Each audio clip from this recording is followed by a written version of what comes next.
প্ৰসেনজিৎ কাশ্যপৰ কথা আৰু নয়ন কৌশিকৰ আবৃত্তিৰে ৰঙীয়া বইজৰ অভিমানী ল'ৰাটো, ৰঙীয়া বইজৰ সেই অভিমানী ল'ৰাটো অভিমানবোৰ কিয় ইমান বেছিকৈ কৰিছিল?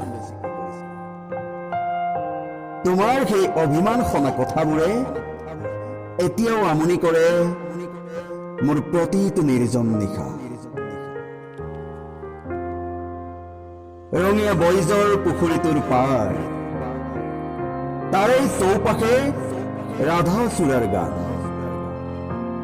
তাতে তুমি, মই আৰু আমাৰ কবিতা প্ৰাণ। সঁচাই কি মাদকতা! দীপাংকৰ ছাৰৰ বেংকিঙৰ ক্লাছ, তোমাৰ কাণত বাজে মাথৰেদি উলালাৰ গান। একাউণ্টেঞ্চি আৰু ইংৰাজী দুয়োটা বিষয়ে বেয়া পাওঁ আমি। গুৰুত্বহীনতাৰ বাবে কত যে চক পেঞ্চিল পাৰ হৈ যায় আমাৰ মূৰৰ ওপৰেদি। ক্লাছৰ শেষত টিউচনৰ আগত ৰীমা, ৰাণীমা আৰু উপাসনা কোনজনী হ'ব আমাৰ প্ৰেমিকা?